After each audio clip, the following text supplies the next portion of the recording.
Order, please. Order.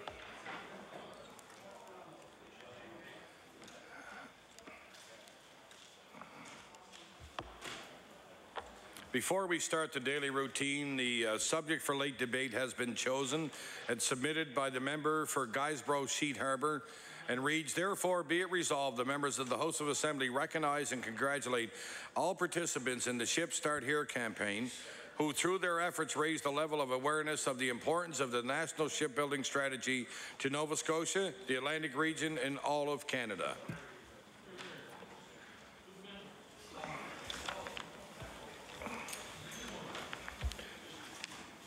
Presenting and reading of petitions. The Honourable Member for Colchester, Muscatawba Valley. Thank you, Mr. Speaker. I beg leave to present a petition from 142 residents, primarily from Colchester, Hanson, Halifax counties, on the subject of hydraulic fracturing. The main clause of the petition is as follows. We, the undersigned, in the interest of all Nova Scotians, demand a province-wide ban on the use of fracking. And I have signed my name to this petition also. The petition is tabled. Presenting reports of committees. Tabling reports, regulations, and other papers.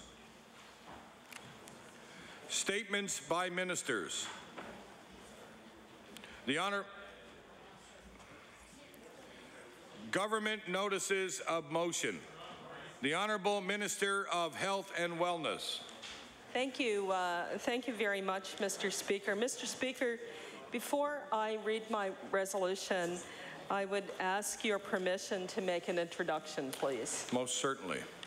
Thank you, Mr. Speaker. Mr. Speaker, today is Take Your Kids to Work Day, and in the gallery joining us are several grade 9 students who today are job shadowing staff at the Department of Health and Wellness. And I'd like to ask them to stand as I read their names.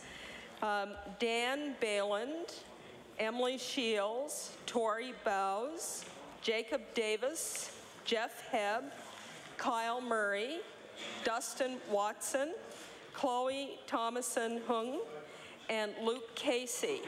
And I think there are probably a number of others as well who may be accompanying their mums or dads to work today. And I'd ask the members of the House to join me in welcoming these students here this afternoon.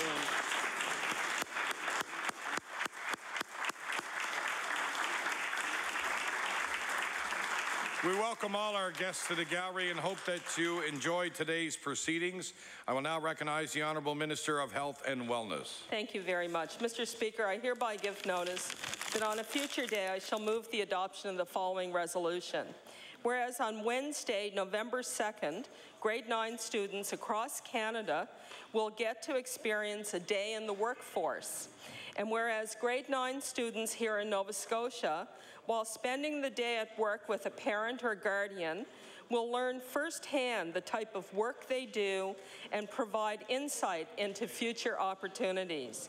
And whereas it is important to provide youth with the opportunity to experience many jobs alongside the many individuals who do these jobs, which may jumpstart an interest in a future career, therefore be it resolved that all members of the House thank the many employers who have agreed to mentor our students today and welcome the very special guests that came here this afternoon to see us work as part of this year's Take Our Kids to Work Day. And Mr. Speaker, I ask for waiver of notice and passage without debate. There has been a request for waiver. Is it agreed? Agreed. All those in favour say aye. Aye. All those against say nay. Motion is carried. The Honourable Minister of Education. Very much, Mr. Speaker. I hereby give notice that on a future day I shall move the adoption of the following resolution.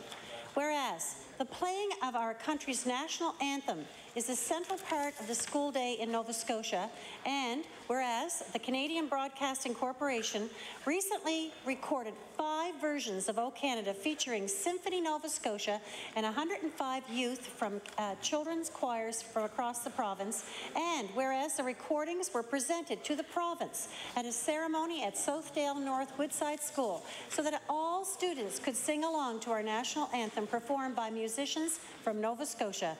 Therefore, be it resolved that the members of the House of Assembly thank the Nova Scotia Choral Federation, Symphony Nova Scotia, the members of the youth choirs, and the Canadian Broadcasting Corporation for bringing this generous gift to our schools. Mr. Speaker, I ask for waiver of notice and passage without debate. There has been a request for waiver. Is it agreed? All those in favour say aye. Aye. All those against say nay. Motion is carried. Honourable the Deputy Premier. Thank you, Mr. Speaker. Mr. Speaker, with the concurrence of the House, I wonder if we could revert the business to statements by ministers. Is it agreed?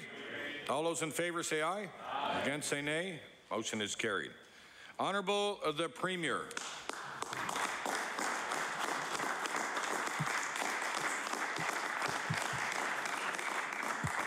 Thank you, Mr. Speaker, for the opportunity to make a statement. I'd like to begin by saying to my colleagues, the Leader of the Opposition, the Leader of the Conservative Party, that I would have liked to have had a statement in your hands before, but as you will understand, this concerns a matter that has actually been developing over the last few hours, and as such, I've just returned from Liverpool and Queens County after meeting with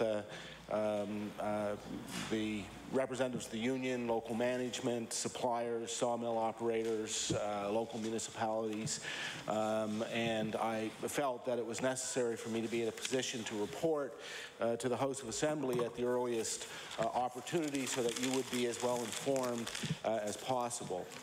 The reality is that, and I'll provide a little bit of background if you'll grant me the time. The reality is a few months ago, Abitibi officials met in my office with me and members of my office staff to inform us that they had made a decision to close the Bowater operations in Queens County. I indicated to them at that time that I felt that this was an unacceptable position for the company to take, that this mill had been in operation, as I know very well, through 3 generations of workers, that it had provided a profit for successive companies over those years, and that it had a good workforce, it had a good supply of fiber, it had a good asset base, and that there surely must be a way for that mill to continue to operate. They indicated at that time that they didn't believe that that was the case, but that they were prepared to listen to us. As you would know, as members know, we set up a few months ago a Mills Committee across the various departments of government to deal with what was happening in New Page, and of course we turned our attention not just to New Page but to the other mills in the province, because they are all important to the communities in which they are located.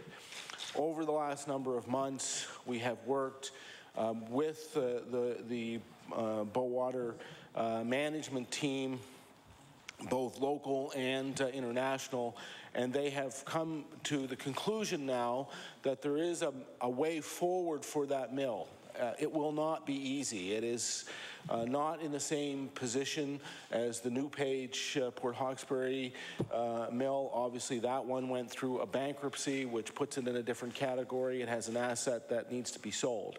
This one is about a company continuing to operate an asset in the face of a number of difficulties. One is that the world price per ton of pulp and paper is declining. The second is that the demand for pulp and paper is declining in almost every market around the world. There are some very limited exceptions to that. Because of the downturn in the U.S. market with respect to lumber, the access to to fiber for the paper mill has actually gone up by something like 30% since 2008. So they're dealing with the increased fiber costs, increased electricity costs, labor costs that are not consistent with what they're getting in other places. All of these things completely through the supply chain are creating a problem for the mill.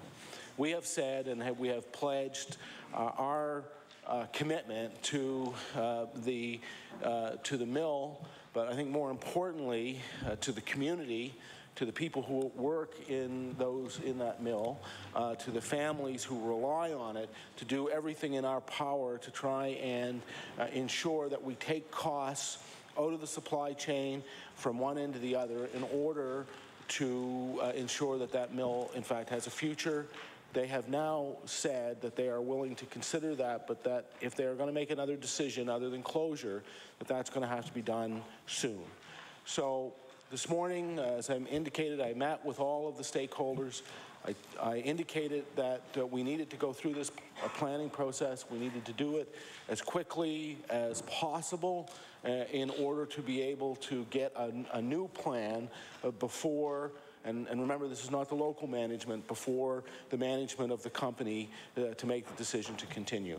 In that regard, I have extended to all of the stakeholders an offer to cooperate, whether it is the Port of Halifax with respect to shipping costs, whether it is the sawmills. As you may know, they also own Brooklyn Energy, which is an additional piece to this. But throughout the supply chain, we're asking for their cooperation, as we are with the representatives of the employees who are there. The employees there have already taken a 22% cut in their wages. So we're asking a lot for them to go back and to take what is essentially another $17 per ton out of labor costs, from $97 to $80. We're asking suppliers to move the cost from $537 a ton down to $480 a ton. This is in order to be competitive. So what I wanted the members of the legislature to know is that this is a very difficult day for the people of Queens County, and indeed right along the South Shore. This would have extraordinary impact. It's a difficult day, but there is a road forward.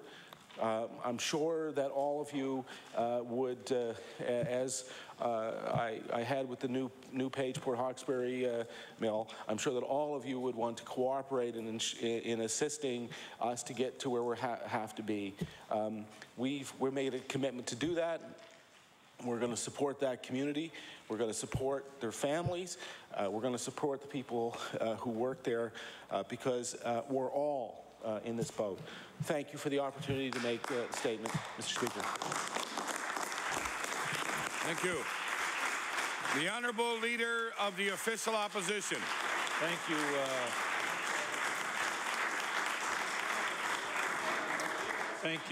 Thank you, Mr. Speaker. And I want to, first of all, recognize and say to the Premier, we certainly understand why there was no written statement, and recognizing the challenges. These sometimes decisions that come before government are very difficult, and I want to acknowledge the Premier. While he may not represent that riding, it has obviously a very dear and close connection to him. It's a community he grew up in, and knowing not just the people who are working there presently, but know that what it means to the community and to the families, and not only in Queens County, as the Premier alluded to, but families all across southwestern Nova Scotia. I want to also say to him, as I said when the issue came on in Port Hawkesbury around New Page, that this is one of these causes where I believe we do need to set aside our political differences and try to find some common goal and direction. These are not going to be easy decisions. We may not always agree on what some of the outcomes will be. But I think we need to always bear in mind that these are real people that are being affected today, who are hearing the news that no family wants to hear about the uncertainty of their own jobs, the uncertainty, and quite frankly, into the future of their community. This is a major, major employer in Queens County, and like we said earlier, the ripples goes right through southwestern Nova Scotia. I would encourage the Premier. I want to thank him, first of all, and his staff for giving us a briefing before he came back today. But I would encourage the Premier to make us part of this conversation very early on. This is not, and I'll sincerely say this, and if you hold it wrong, if I'm on the record in public, this will not be a political issue for me. We will help to try to find with you the common good for this community. The decisions we make have to obviously be good for everybody, but we are more than prepared to try to find a solution for this mill and obviously the one in Port Hawkesbury.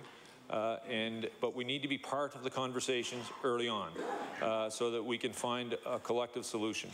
So with that, Mr. Speaker, I just want to close by acknowledging and reminding, as I said earlier, today is really about the families who are directly affected by the news that is coming down from Bowater, and our thoughts are with them, and I want to send to them a clear message that we will work with our Premier to try to find what is a workable solution for the entire province and for their community. Thank you. The Honourable Leader of the Progressive Conservative Party. Well, thank you, Mr. Speaker, and I want to just start off by recognizing that indeed this is a very serious matter that the Premier has brought to the House here this afternoon. It is a matter that affects not only the community of Lunenburg and Queens County, but an entire area of the South Shore of our province. In fact, all Nova Scotians share in this tough news this afternoon. And I just want to assure them that I know, that we know, that they deserve practical solutions from this House that are free of partisanship, that are free of ideology, that are free of politics. And we, in the Progressive Conservative Caucus, dedicate ourselves to being participants in any practical solution that comes forward, and may even apply some of our own ideas to how we can get to a better day for the workers and the families, the community of Liverpool and of Queens County, and again for all Nova Scotia. After all, we know there are approximately 300 workers that are directly affected at the mill itself today, who I'm sure are reeling at the weeks ahead and what lies ahead for them. And I do want to acknowledge the fact that the workers there and their families have already made a substantial financial sacrifice, a career sacrifice, whether it's in pension or in wages themselves and other concessions to keep the mill going. And, Mr. Speaker, I think we should be mindful of the fact that somewhat different from the New Page Mill, there are actually a lot more foresters and silviculturists and truckers and others involved in the industry throughout Queens County, even than New Page, as one estimate puts the number at close to 2,000 jobs that are directly affected throughout the South Shore area by the mill itself. That mill has a long history in our province. It also has an advantage that New Page didn't. It is owned by a solvent and proven operator of paper mills. These are things that give us some hope today, Mr. Speaker. But I think we should also point out that just like the Irving shipyard, Nova Scotians, particularly the Nova Scotians in the Hawkesbury area, and now we can add Nova Scotians in the South Shore, they are the best foresters and the best paper makers in the world. It is the same in that sense. So yesterday we celebrated the success of the Irving shipyard as the best shipyard, the best ship makers in the world. Today we fear for the future of the best paper makers in the world. And so I will just say today to this House and to the Premier what I said yesterday, that appointing committees and task forces are important and fine, and we will participate fully. But just like to make a full advantage of the Irving shipyard, the same things hold true to do all we can for the mills in Port Hawkesbury and in Liverpool. Everyone in this House must dedicate themselves to ensuring that we do all we can with the levers that are under our control, whether they're taxes or the investment climate, electricity plans, and so on. And I know we all have different views on that. But it is time to come all together and make sure that we show true leadership, all members of this House, in those areas. And so I ask again, like I did yesterday, that we all dedicate ourselves to that in a nonpartisan manner so we can work together, free of ideology, and show the people of the South Shore, as we want to show the people of Newpage, as we want to show the workers who are preparing for the ships, that we can work together on practical, non-ideology, nonpartisan solutions. Thank you very much. Thank you. We will now revert back to government notices of motion. I will now recognize the Honourable Minister of Agriculture. Thank you, Mr. Speaker. Mr. Speaker, I ask that when I'm done my resolution, I'd like to do some introductions, please. Most certainly. Hereby give notice that on a future day I shall move the adoption of the following resolution. Whereas generations of young Nova Scotians have benefited from learning self-confidence and practicing a wide variety of life skills through the many opportunities offered by the 4-H program. And whereas more than 2,400 young people between 9 and 21 are learning the skills to become responsible, confident citizens at one of the 85 clubs in communities across the province. And whereas November is designated 4-H month in Nova Scotia and across Canada as a way for members, leaders, and supporters to acknowledge and celebrate the positive impact the program has had in the lives of many young Nova Scotians.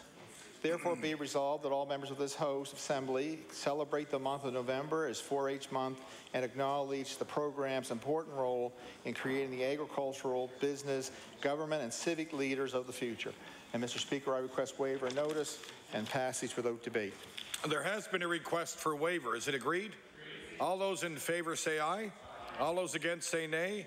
Motion is carried. Minister, on your introduction, Minister of Agriculture would like to make an introduction. Thank you, and I want to thank the Minister of Health.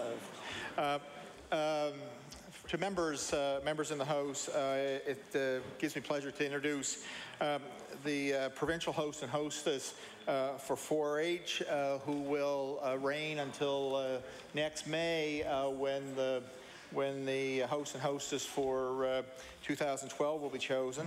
But if they could stand when I call their name, Jacob Works and Talia Greeno are the host and hostess for 4-H for the remaining months, and accompanying them are Jacob's parents, Randy and Sue Works. If they could stand and receive the warm applause of the House.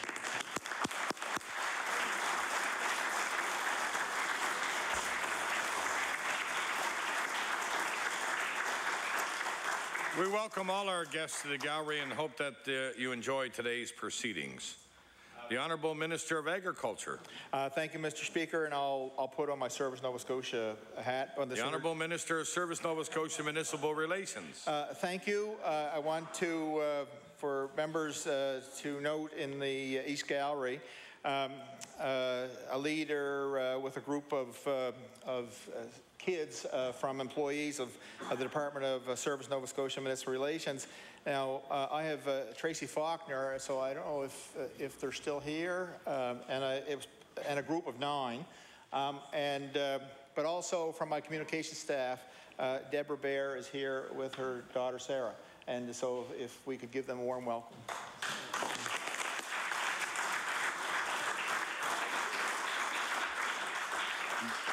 The Honourable Minister of Health and Wellness. Thank you very much, Mr. Speaker. Mr. Speaker, I hereby give notice that on a future day, I shall move the adoption of the following resolution. Whereas the 3rd annual Ultimate Dream Job Contest, sponsored by the Learning Partnership and Scotia Bank Group, as part of the Take Our Kids to Work program, which is now in its 17th year, gives students across Canada the opportunity to prepare for the future by exploring career opportunities. And whereas more than 40,000 people nationally and internationally participated in this year's Ultimate Dream Job Contest, and whereas this year's grand prize winner is Jacob Halloran, a grade 9 student from Shetibukto Education Centre, Guysborough Academy, whose ultimate dream job is to one day become a musician, guitarist. Therefore, be it resolved that all members of this House congratulate Jacob on his success during this year's Ultimate Dream Job Contest, and to recognize the importance of the Taking Our Kids to Work program that encourages grade 9 students to contemplate their dreams and visualize their futures. And Mr. Speaker, I ask for waiver of notice and passage without debate. There has been a request for waiver. Is it agreed? All those in favor say aye. All those against say nay. Motion is carried. The honourable member for Bedford Birch Cove on an introduction. Thank you, Mr. Speaker. I would like to introduce some folks who are here from my riding. Anne-Marie Fraser and Arlene Gorel, to a group of teenagers to the Auditor General's office this morning. And so I'd like Arlene and Anne-Marie to please stand up. And then I'll introduce the kids who've come along, and if they would please stand up as their name is called. Michael Gorel, Andrew Fraser, Ben Boylan, and Luke Zink. And last of all, Harrison Regan, who did not spend the morning in the Auditor General's office, but hung around with his mom. And poor kid. And so if you would all please give them the warm welcome of the House.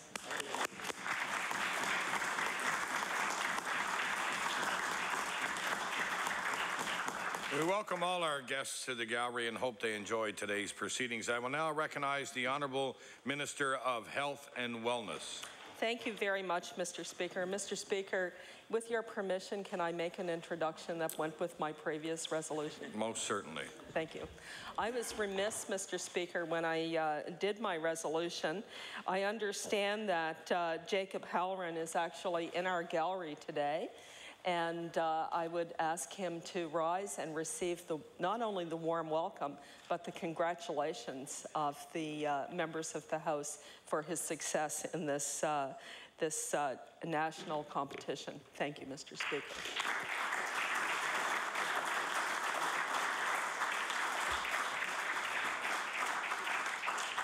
The Honourable Minister of Economic and Rural Development and Tourism. Thank you, Mr. Speaker. I, too, would like to make an introduction. In the gallery opposite, I'm very pleased to recognize, and I would ask him to stand, Caleb Mendel. Caleb is a grade 9 student at Clayton Park Junior High School. He is here in the House today as part of Career Day, Take Your Child to Work Day. And his mom is a valued employee at the staff of the Department of Economic and Rural Development and Tourism. Caleb is learning about the work that Economic and Rural Development and Tourism is doing to support the province of Nova Scotia. Thank you. Thank you. We welcome all our guests to the gallery and hope they enjoyed today's proceedings. We will now move on after all the introductions. We will now go to introduction of bills. I will now recognize the Honourable Minister of Transportation, Infrastructure Renewal. Thank you, Mr. Speaker. I beg leave to introduce a bill entitled An Act to Amend Chapter 293 of the Revised Statutes of 1989, the Motor Vehicle Act.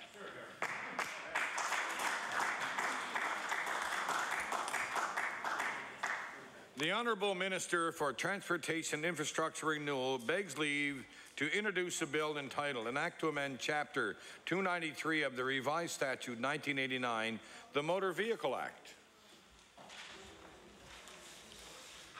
Bill number 73, entitled An Act to Amend Chapter 293 of the Revised Statutes 1989, the Motor Vehicle Act. Order the bill be read a second time on a future day. We will now move on to notices of motion. The Honourable Minister of Transportation Infrastructure Renewal. Thank you, Mr. Speaker. I hereby give notice on a future day I shall move the adoption of the following resolution. Whereas the Duke of Edinburgh Awards recognizes the outstanding commitment and dedication of young Canadians, whereas Ben Feltmate of Hubli was presented with the Gold Duke of Edinburgh Award by Governor-General of Canada David Johnson at Heritage Hall, Pier 21 in Halifax. And whereas this prestigious award is a result of several years of volunteerism, adventure challenge, and athleticism. Therefore, be it resolved, the Nova Scotia Legislature congratulates Ben Feltmate on his Gold Duke of Edinburgh Award with best wishes in his future endeavours. Mr. Speaker, I ask for waiver of notice and passage without debate. There has been a request for waiver. Is it agreed? All those in favour say aye. All those against say nay. Motion is carried. I now recognize the Honourable Minister of Community Services. Mr. Speaker, I hereby give notice that on a future day I shall move the adoption of the following resolution. Whereas June the 4th, 2011, at Sir John A. Macdonald High School, the Bay Relay for Life took place. And whereas this year over 480 people joined in and raised $43,000. And whereas over the past 6 years, the Bay Relay for Life has contributed well over $300,000.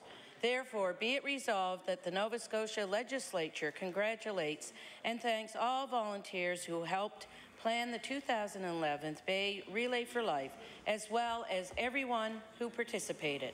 Mr. Speaker, I ask for waiver of notice and passage without debate. There has been a request for waiver. Is it agreed? All those in favour say aye. All those against say nay. Motion is carried. The Honourable Minister of Health and Wellness. Thank you very much, Mr. Speaker.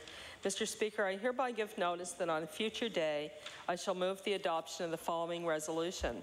Whereas the province of Nova Scotia awarded its most important arts and culture prizes at the 6th Creative Nova Scotia Awards Gala held on October 28th and hosted by the Creative Nova Scotia leadership, and whereas photographer, visual artist, and filmmaker James McSwain, who has been very active with the Centre for Art Tapes and with Visual Arts Nova Scotia, received the $18,000 Portia White Prize in recognition of his artistic accomplishments and work as a mentor, educator, and arts administrator.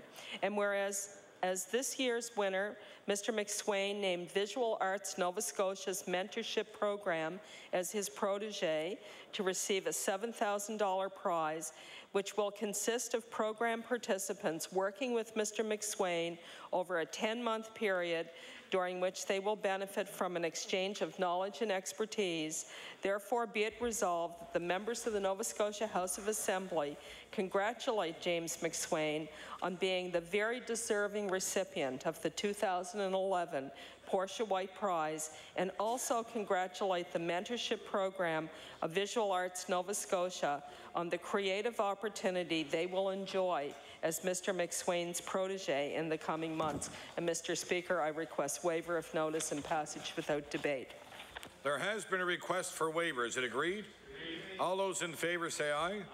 All those against say nay. Motion is carried. The Honourable Minister of Education. Thank you very much, Mr. Speaker. I hereby give notice on a future day I shall move the adoption of the following resolution. Whereas the Fall Food Festival, held Sunday, October the 30th at Acadia University, brought together guest speakers addressing a wide range of topics, including accounting, nutrition, diet, raising livestock, retail banking, government and private sector investing, and whereas the program also included 13 participants in a gentle dragon's den, networking, enjoyment of local food, and a dinner with a keynote address followed by an auction to support participants. And whereas the Fall Food Festival Organizing Committee of Ann Anderson, Donna Crawford, Marianne Gates, Scott Lewin, Shannon McLean, Susan Paddock, and Linda Best showed strong leadership and commitment in organizing the event. Therefore, be it resolved that this House of Assembly recognizes the commitment and leadership of the committee and congratulate them on a successful event that highlighted the importance of supporting Nova Scotia food. Mr. Speaker, I request waiver of notice and passage without debate. There has been a request for waiver. Is it agreed? All those in favour say aye. All those against say nay. Motion is carried. The Honourable Minister of Agriculture. Thank you, Mr. Speaker. Actually, I'm reading this notice of motion on behalf of the member for Cape Breton Nova. Good member. I hereby give notice that on a future day I shall move the adoption of the following resolution. Whereas for over 26 years, this House of Assembly has been blessed with the expert services of our legislative librarian, Margaret Murphy, who has revolutionized the legislative library, ushering in automation, digitization, preservation, and greater access to the public. Whereas on September 22, 2011, Margaret received the Dalhousie School of Information Management Associated Alumni's 2011 Outstanding Alumni Award, honoring her for commitment to special libraries and special librarianship and her many years of work on numerous boards and executives. And whereas in the words of the people who nominated Margaret for this prestigious award, in my view, she has done more than anyone else to raise the profile of legislative libraries in the larger law library community and indeed the larger Canadian law library world. Therefore, be resolved that members of this House of Assembly join me in congratulating Margaret Murphy on her receipt of the Dalhousie School of Information Management Associated Alumni's 2011 Outstanding Alumni Award, and thank her for her decades of dedicated service to this House and its members for over 26 years. And Mr. Speaker, if you don't mind, Mr. Speaker, I request waiver notice and pass without debate. And there has been a request for waiver. Is it agreed? All those in favour say aye. All those against say nay. Motion is carried. The Honourable Minister of Agriculture on an introduction. I'd like to introduce Margaret Murphy in your gallery, I think. So. Absolutely. All right. Margaret, please stand.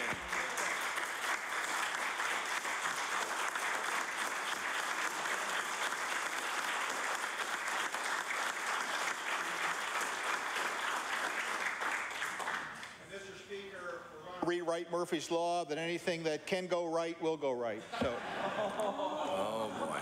Thank you, and thank you to Mrs. Murphy for many, many dedicated years of service to this historic province house. Again, thank you very much.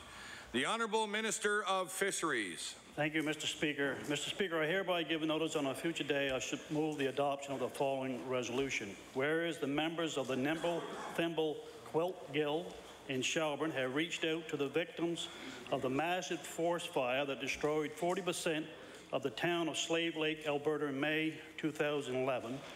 And whereas the Nimble Thimble Quilt Guild members worked tirelessly to cut and sew pieces of colorful fabric and a total of 23 quilts to help bring comfort to those victims of the fire who had lost everything they had. And whereas the Nimble Thimble Quilt Guild were supported in their efforts by donations of materials and supplies from members of the community who also wanted to offer a helping hand. Therefore, be it resolved that this House of Assembly congratulate the Nimble Thimble Quilt Guild for their humanitarian efforts to bringing comfort and warmth to the victims of Slave Lake, Alberta fire. Mr. Speaker, request waiver of notice and passage without debate. There has been a request for waiver. Is it agreed? All those in favour say aye. All those against say nay. Motion is carried. The Honourable Minister of Natural Resources. Thank you, Mr. Speaker. I hereby give notice on a future day I shall move the adoption of the following resolution.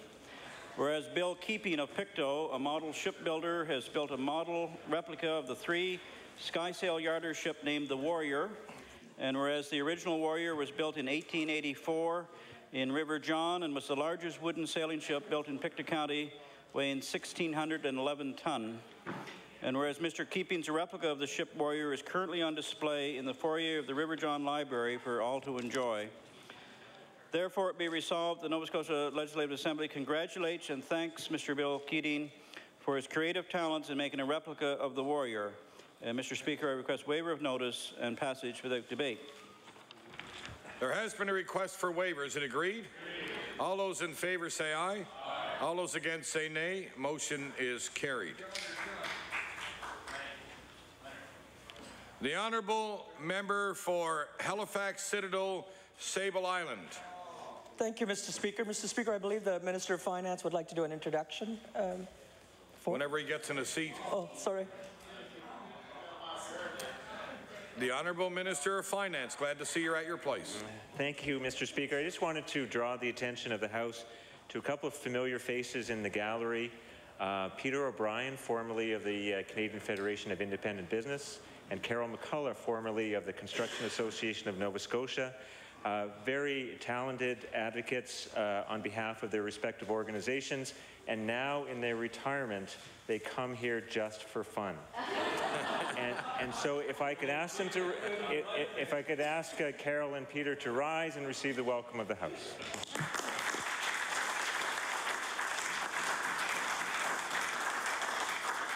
We welcome all our guests to the gallery and hope that you enjoy today's proceedings. I will now recognize the honourable member for Halifax Citadel, Sable Island. Thank you, Mr. Speaker.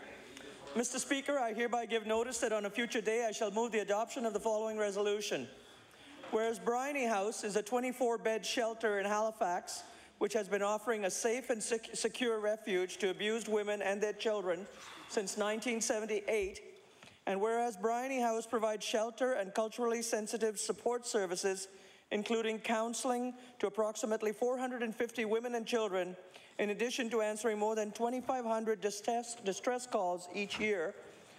And whereas on November 3rd, 2011, Bryony House will host the Scarlet Soiree fundraising gala, which will bring together community members and police officers from across Nova Scotia in a show of support for women and children escaping from intimate partner violence.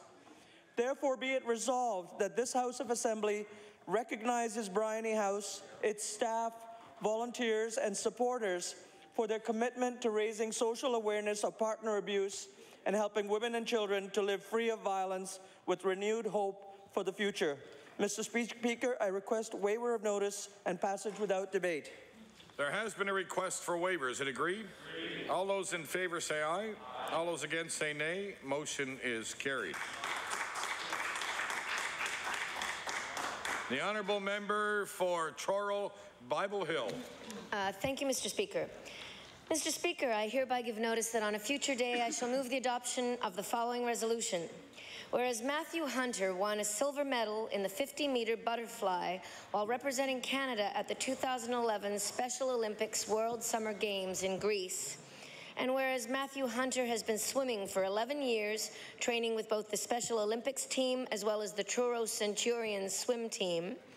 And whereas all the hard work and training that Matthew has put into his swimming culminated in being chosen to represent Canada in Athens, where he competed in the 100-meter backstroke, the 200-meter freestyle, as well as his best event, the 50-meter butterfly.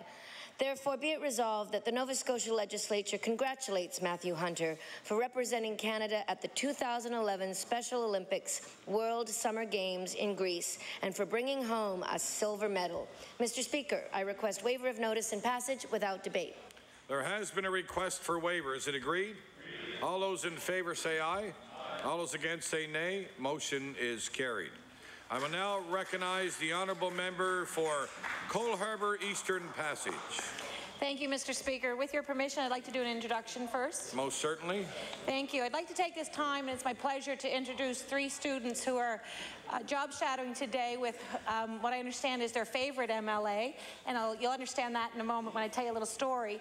But today, excuse me, if I could ask them to rise as I introduce them. Maria Godden from Eastern Passage Education Centre, Allison Merrick from Eastern Passage Education Centre, and John Seitman from Astral Drive Junior High School. Sorry, John. If you could stand, continue to stand, John.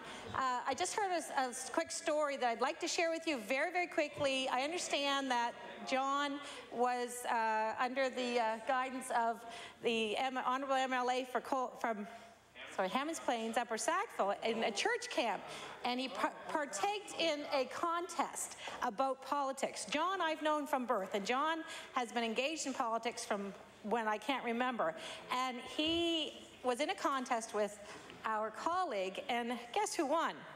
John. So hence my so I think that's particularly relevant today, and I'd like to ask the House to give him a warm welcome. Them all a warm welcome, please.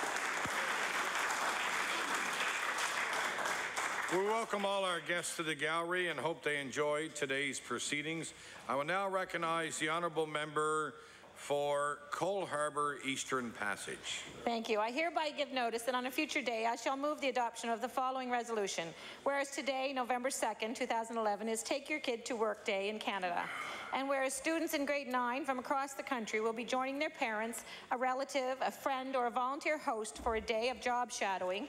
And whereas Maria Godden and Allison Merrick, both grade 9 students at Eastern Passage Education Centre, and John Seitman, grade 9 student at Astral Drive Junior High, all have a keen interest in politics and have chosen to receive an exciting introduction to Nova Scotia politics today by job shadowing the MLA for Cole Harbour Eastern Passage. Therefore, be it resolved that members of the Nova Scotia House of Assembly welcome Maria Godden and Allison Merrick from Eastern Passage Education Centre and John Seitman from Astral Drive Junior High and wish them an educational and exciting day of job shadowing with the Nova Scotia MLA. Mr. Speaker, I request waiver of notice and passage without debate. There has been a request for waiver. Is it agreed? I hear several noes. The motion is tabled. The honourable member for Pictou East. Thank you, Mr. Speaker. I hereby give notice that on a future day I shall move the adoption of the following resolution. Whereas Ross McIntosh of Westville, Nova Scotia was named Male Coach of the Year by Special Olympics Canada, a group that honors inspirational community leaders who contribute to the success of the Special Olympics movement. And whereas Mr. McIntosh has dedicated himself to working with those who have intellectual disabilities, and in his first coaching experience at the World Games, he and his 4-person power lifters, 2 men and 2 women, had astonishing results. 12 gold medals, 1 silver, and a world record in the squat competition. And whereas Ross and other award honorees are to be recognized for their achievements at an evening celebration at the Capitol Theatre in Toronto on Thursday, December the 8th, 2011. Therefore, be it resolved that all members of the Nova Scotia House of Assembly recognize Ross McIntosh of Westville for his dedication and enthusiasm to the Special Olympics and congratulate him on success in achieving this national award. Mr. Speaker, I request waiver of notice and passage without debate. There has been a request for waiver. Is it agreed? All those in favour say aye. All those against say nay. Motion is carried. I'll now recognize the honourable member for Dartmouth East. Thank you, Mr. Speaker. Just on a point of order, the member for Cole Harbour Eastern Passage had a resolution a few moments ago, and we had a discussion over. I don't think anybody heard any no's over here, so I think that I most certainly did, sitting in the chair. You're not going to question the authority of the chair. No, I'm not. I don't mean to. I just meant that perhaps. I did. Well, okay, I'm sorry for questioning your authority, but that was not my intention. Would you like me to read the resolve again and ask for permission? Thank you very much. There has been a request for waiver on the member for Cole Harbour Eastern Passages resolution. All those in favour say aye. Aye. All those against say nay. Motion is carried. Thank you. I will now recognize the honourable member for Antigonish. Thank you, Mr. Speaker. Mr. Speaker, I hereby give notice that on a future day I shall move the adoption of the following resolution. Whereas large an international organization that creates home and day programs with people who have developmental disabilities have been active in Antigonish since the 1970s. And whereas on August the 3rd, the Honourable Minister of Community Services was in Antigonish for the grand opening of the Large Antigonish's 2 newest homes, Dixie and Hope. And whereas these 2 new homes will allow 8 individuals with developmental disabilities to live as independently as possible while having access to the support and resources they may require. Therefore, be it resolved that the members of the House congratulate Large Antigonish on the opening of their 2 new homes and wish all the best to the new residents. Mr. Speaker, I request waiver of notice and passage without debate. There has been a request for waiver. Is it agreed? All those in favour say aye. All those against say nay. Motion is carried. The honourable member for Lunenburg West. Thank you, Mr. Speaker. I hereby give notice that on a future day I shall move the adoption of the following resolution. Whereas Jenna Martin is a young lady from Bridgewater who at an early age was recognized for her athletic ability, and whereas Jenna Martin during her high school years continued to excel as a runner through a combination of hard work, relentless training, and an indomitable spirit, and whereas Jenna Martin has been chosen to run for Canada in the 400 metres at the Olympic Games in London in 2012, therefore be it resolved that all members of this House congratulate Ms. Jenna Martin on her past and current successes and wish her good luck and continued success as she represents her province and her country at the 2012 Olympics in London. Mr. Speaker, I ask for waiver of notice, passage without debate. There has been a request for waiver. Is it agreed? All those in favour say aye. All those against say nay. Motion is carried. The honourable member for Cumberland North. Thank you, Mr. Speaker. I hereby give notice that on a future day I shall move the adoption of the following resolution. Whereas Frances Smith was honoured by the province by receiving the Minister's Award for Leadership in Crime Prevention during a reception in Halifax in September 2011. And whereas Frances Smith has been recognized by the province for his success in developing, implementing, promoting, and maintaining community crime prevention activities in the Amherst community. And whereas the people of Cumberland North have benefited from his work with Mothers Against Drunk Driving, Students Against Destructive Decisions, Minister's Task Force on Crime Prevention, Canada World Youth, 911 Senior Safety Net, and his 33 years of dedication as a police officer in the town of Amherst. Therefore, be it resolved that this House join me in thanking Frances Smith for his 33 years of dedicated service to the local police force and his success in community crime prevention, and wishes him continued success in his endeavours. Mr. Speaker, I request waiver of notice and passage without debate. There has been a request for waiver. Is it agreed? All those in favour say aye. All those against say nay. Motion is carried. The honourable member for Hammonds Plains Upper Sackville. Thank you, Mr. Speaker, and I'd ask for your permission to do an introduction. Most certainly. Thank you. Mr. Speaker, actually two introductions. One is Mari Campbell, who is from the great place of Hammonds Plains. She is a grade 9 student from Madeline Simons Middle School, so to ask her to rise and have the warm welcome of the House.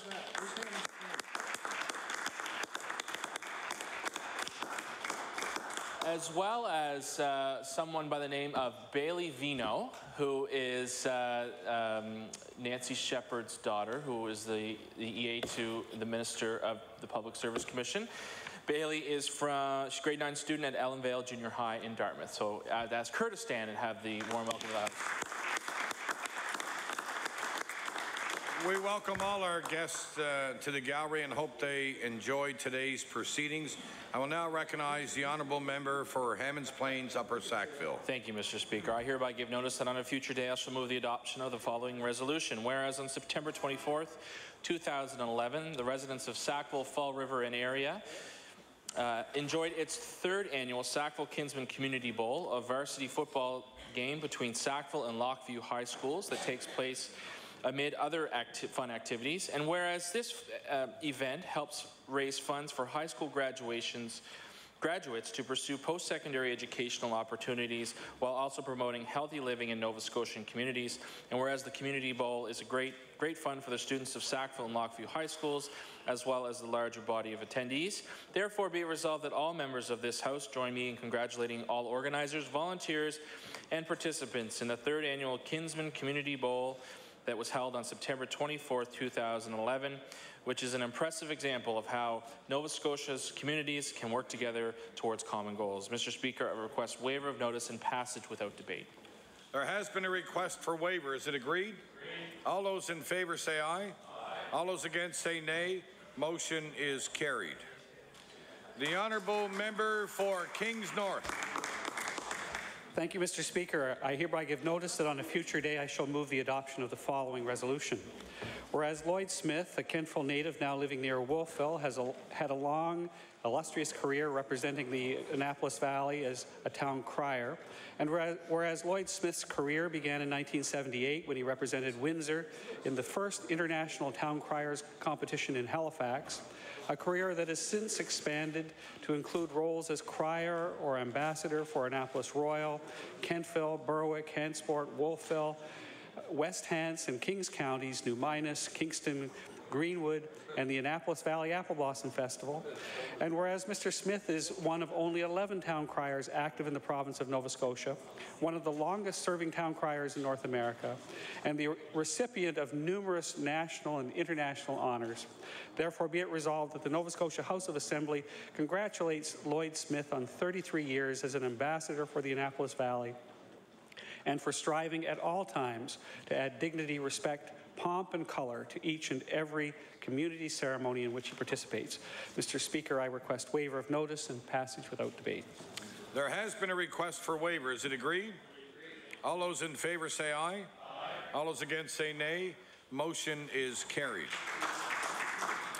The honourable member for Lunenburg.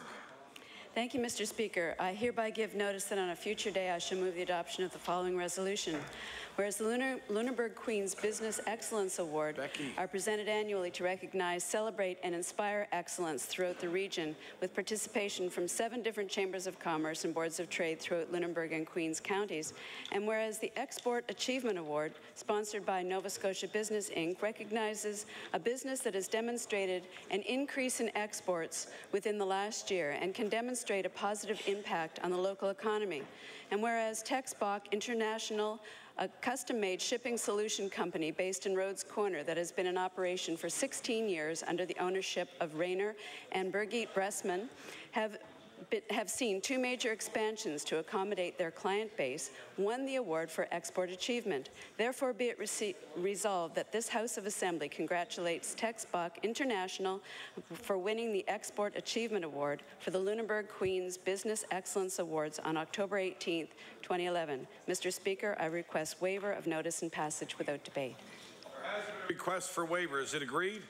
All those in favour say aye. All those against say nay. Motion is carried. The honourable member for Guysborough Sheet Harbour. Thank you, Mr. Speaker. I hereby give notice that on a future day I shall move the adoption of the following resolution. Whereas Darren Bennett of Hazel Hill was chosen as one of only 8 artists from the 137 applicants vying to contribute to the Sharing of the View calendar hosted by CBC's Information Morning, and whereas the Sharing the View calendar is used as a CBC fundraiser for Feed Nova Scotia, and whereas Darren was selected to submit a winter morning scene of the commercial cable building in Hazel Hill, therefore be it resolved that the members of this House of Assembly extend congratulations to Darren Bennett on this honour and wish him every success as he continues to document local history through his art. Madam Speaker, I request waiver of notice and passage without debate. There has been a request for waiver. Is it agreed? All those in favour say aye. Those opposed, nay. The motion is carried. I recognize the honourable member for Musquodoboit Valley.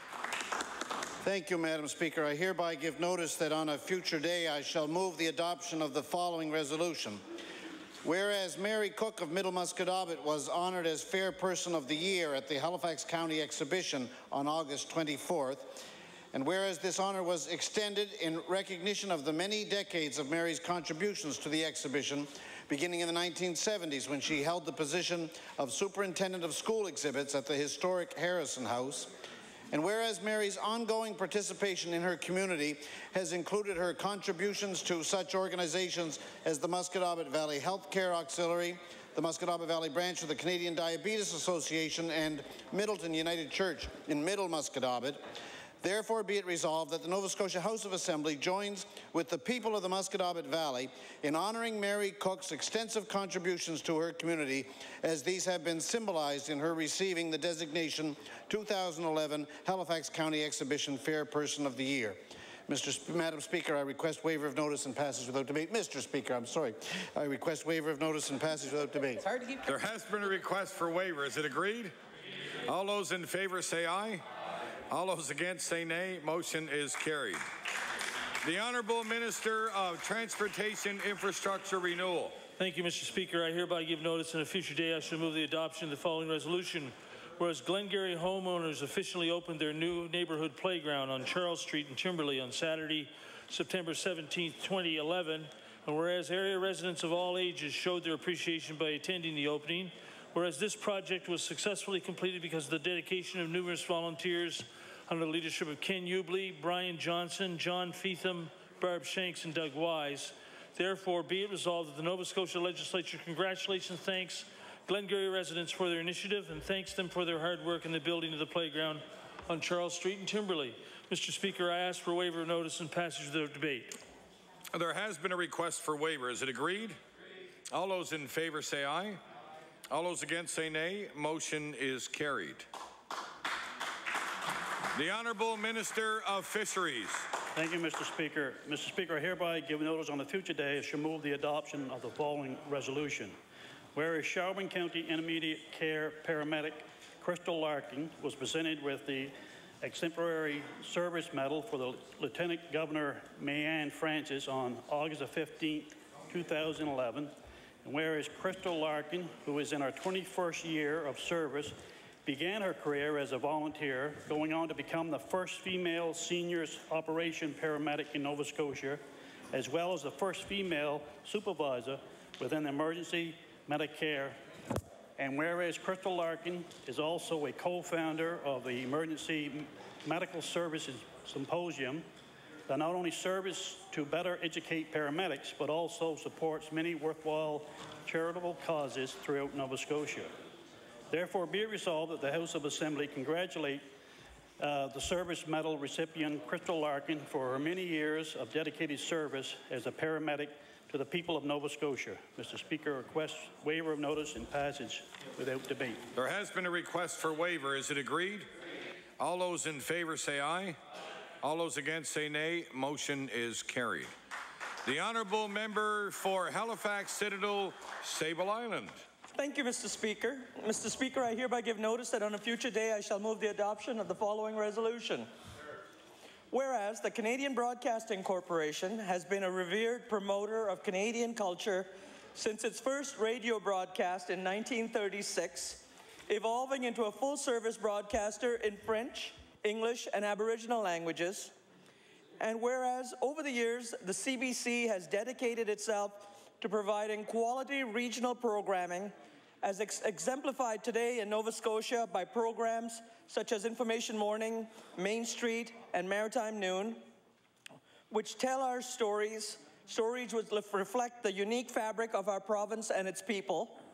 And whereas on November 2nd, 2011, the CBC will celebrate its 75th anniversary as Canada's national broadcaster, marking a milestone in the provision of outstanding programming by, for, and about Canadians.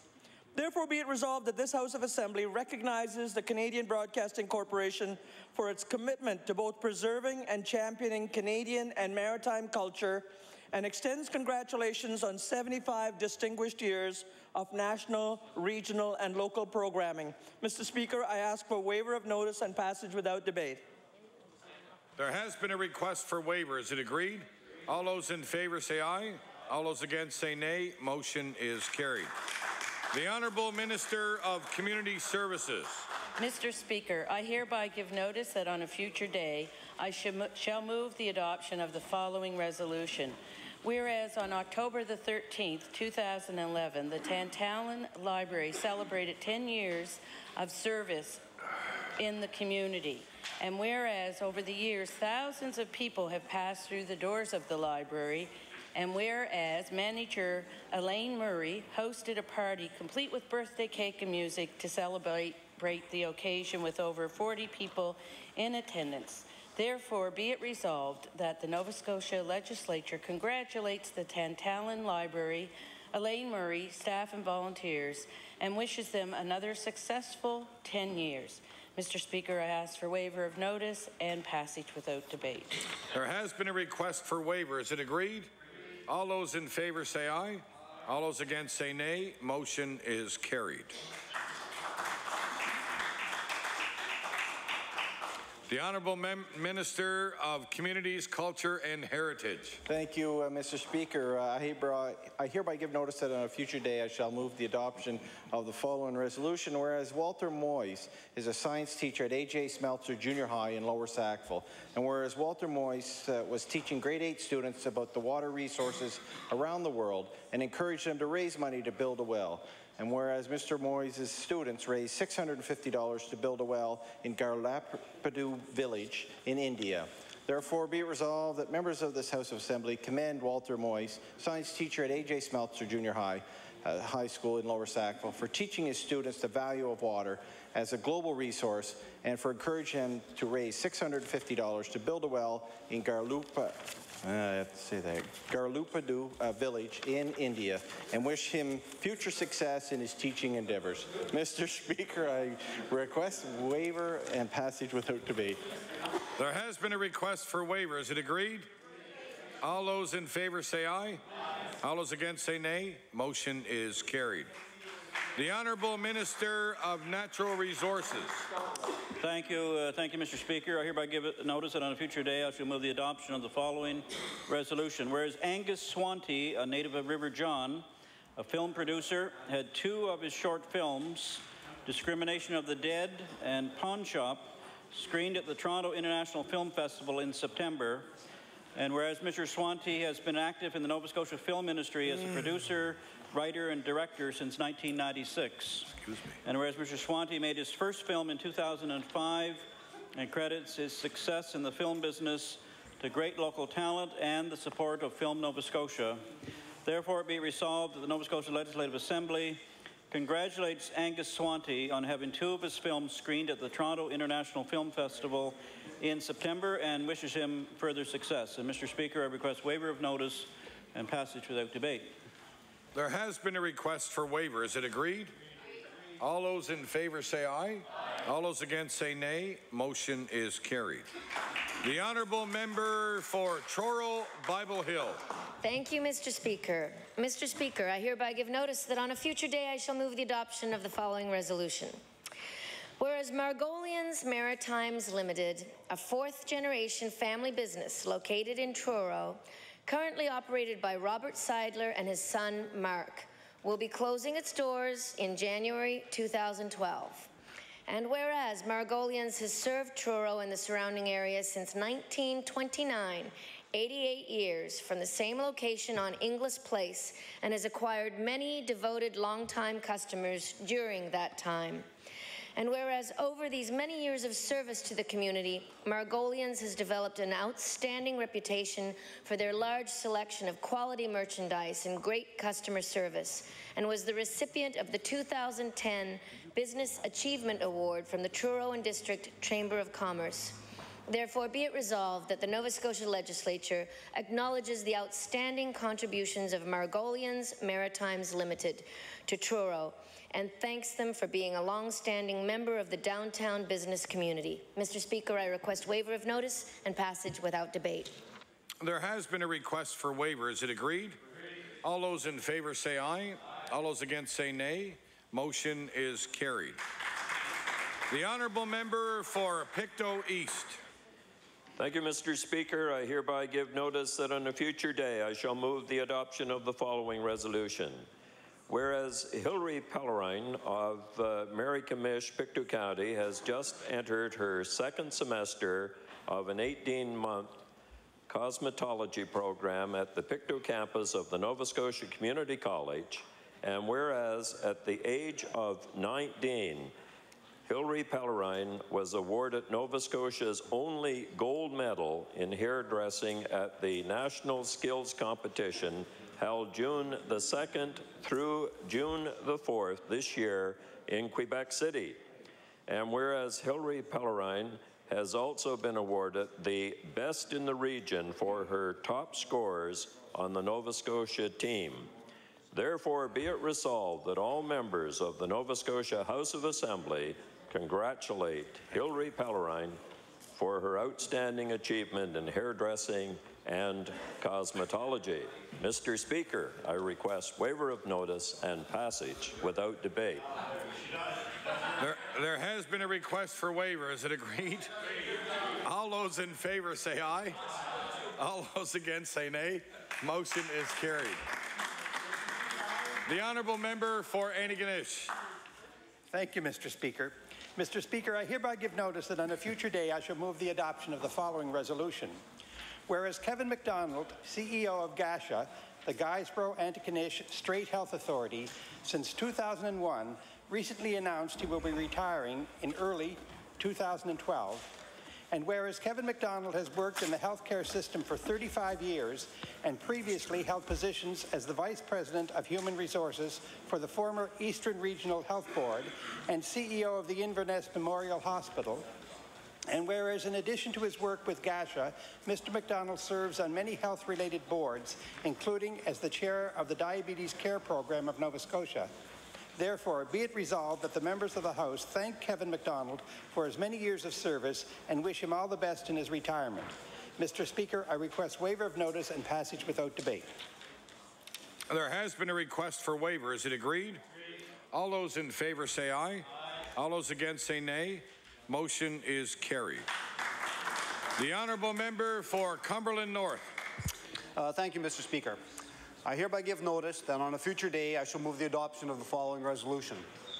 Whereas Carolyn D'Entremont was honoured by receiving the Excellence in Collaboration Award during the Celebrating Communities Conference and Awards in Yarmouth. And whereas under Carolyn D'Entremont's direction, Maggie's Place has become an important resource for families across the county with programs that improve health and quality of life. And whereas the families of Cumberland North have benefited from the presence or from the preschool, school-age children, teen and family programs, as well as dental and health care for low-income families. Therefore, be it resolved that this House join me in thanking Carolyn D'Entremont for her commitment to families, health and quality of life across Cumberland County and wishes her continued success. Mr. Speaker, I ask for waiver of notice and passage without debate. There has been a request for waiver. Is it agreed? All those in favor say aye. All those against say nay. Motion is carried. The honourable member for Kings North. Thank you, Mr. Speaker. I hereby give notice that on a future day I shall move the adoption of the following resolution.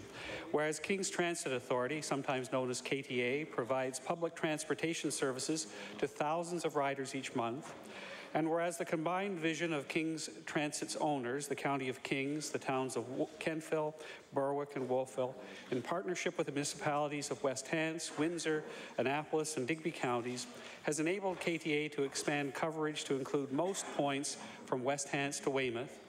And whereas Kings Transit Authority recently realized its long-term goal of consolidating operations in a central location while also celebrating its 30th anniversary in 2011, therefore, be it resolved that the Nova Scotia House of Assembly congratulates the board, drivers, administration, and maintenance crew of Kings Transit Authority on 30 years of service to the Annapolis Valley community. Mr. Speaker, I request waiver of notice and passage without debate. There has been a request for waiver. Is it agreed? All those in favor say aye. All those against say nay. Motion is carried. The honourable member for Lunenburg.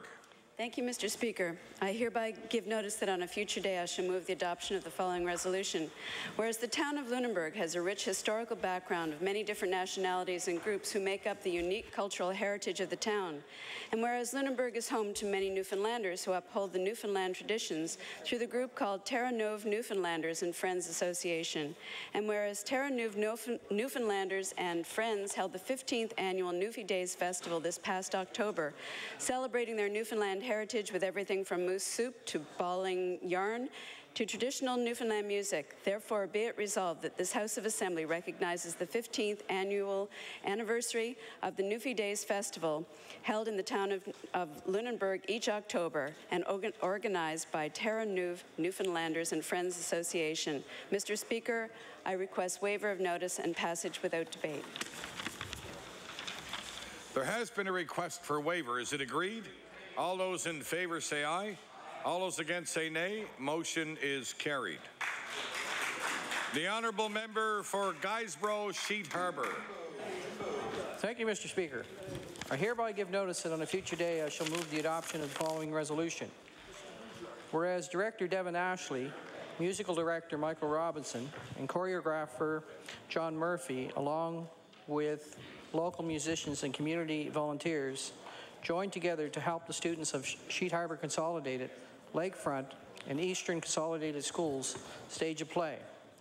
And whereas this teamwork by youth and community members culminated in over 70 student performers staging the Disney musical Aladdin Jr.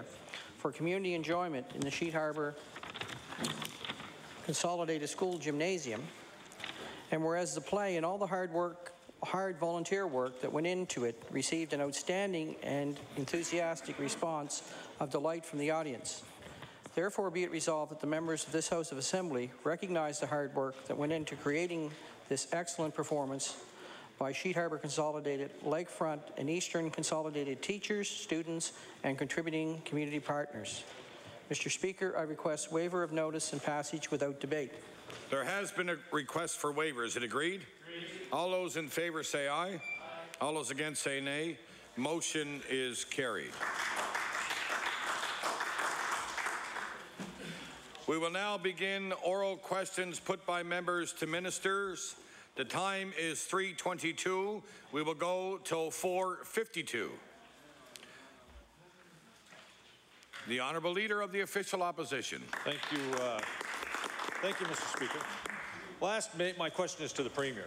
Last May, the Minister of Health and Wellness stated in this House that the $3 million Emergency Room Protection Fund was used to fund the Rapid Assessment Unit, and it was also used to put in place more services for paramedics and also funded other personnel in the emergency room. On Monday evening in this House, the member from Lunenburg West stated that the same $3 million was established to hire needed doctors to keep ERs open. And I will table the answer which reflects both of those comments. So my question to the Premier, can the Premier tell this House which member of his caucus is right? Honourable the Premier.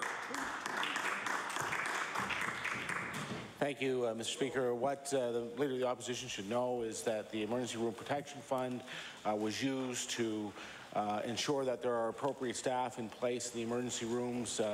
They were used to transition some of the facilities in order to be able to provide better service. It's not a matter of which one's right or which one's wrong. It's a matter of the government using that fund in order to provide efficient emergency room services to the people of the province.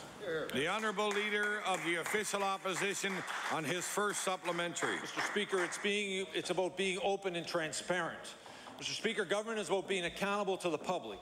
It is about being honest and upfront on how government spends its money. We have the minister and a member of government caucus providing two different spins when information indicates otherwise. According to a Freedom of Information request submitted to obtain a complete list of initiatives funded through the Emergency Room Protection Fund, the response indicated, and I quote, the ER Protection Fund was not spent in 2010 and 11. So my question to the Premier, why do members of his government, including the Premier himself just a few minutes ago, continue to tell Nova Scotians that they have spent the Emergency Room Protection Fund when clearly, according to department officials, they have not? Honourable the Premier. As I point out, Mr. Speaker, we, of course, are guardians of the entire treasury of the province of Nova Scotia.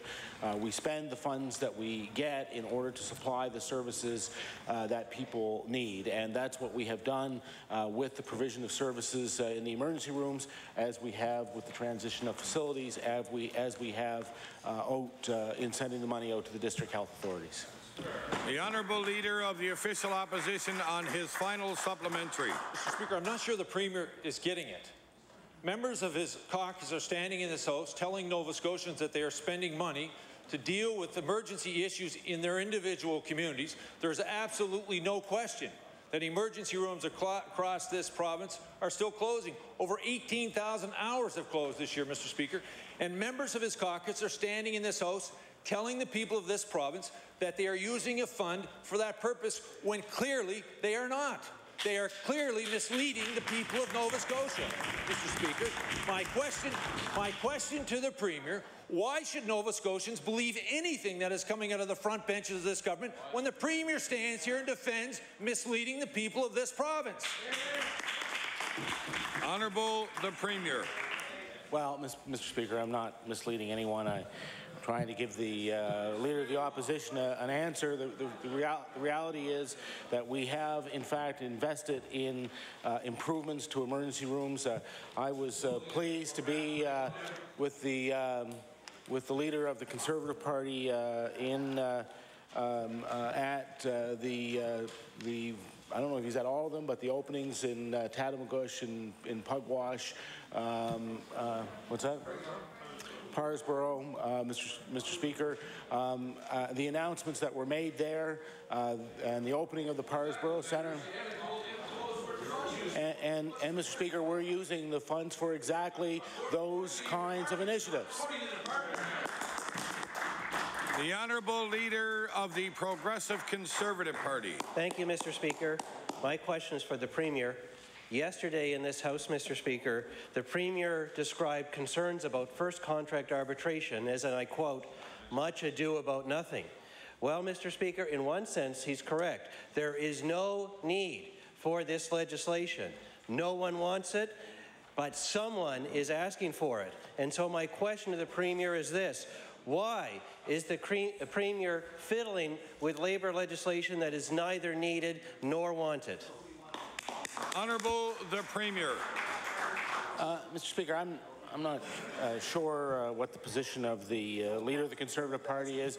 It's a very simple matter. We are always looking to improve labour relations in the province. They've changed a lot over the years. So I pointed out when it comes to things like contract arbitration, it's in place, I think, now for more than 80% of Canadians already. It's actually in place for 15% of Nova Scotians who are covered by the federal legislation. So, Mr. Speaker, it's good legislation in all the rest of the country. Why wouldn't it be good legislation here? The Honourable Leader of the Progressive Conservative Party on his first supplementary. Mr. Speaker, God help us, the Premier seems determined to improve labour laws just like they're improving education, just like they're improving health care. Let's see what they're going to try and improve next, Mr. Speaker. God help us all. Fact of the matter is, Mr. Speaker,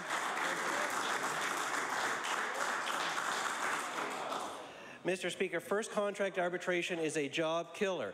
We need to look no further than yesterday's arbitrated decision for Capital Health, a 7.3% wage increase that, by the admission of the Minister of Health, will result in an additional $12.5 million in cuts to our healthcare system because of an arbitrator. My question to the Premier is this. Why does the Premier want to impose this same hardship on innocent, non-unionized workplaces in our province?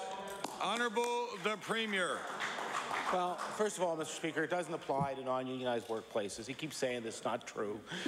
Secondly, of course, the former government brought in contract arbitration when they were in government. Contract arbitration is a standard feature in most jurisdictions in the country. The Honourable Leader of the Progressive Conservative Party on his final supplementary.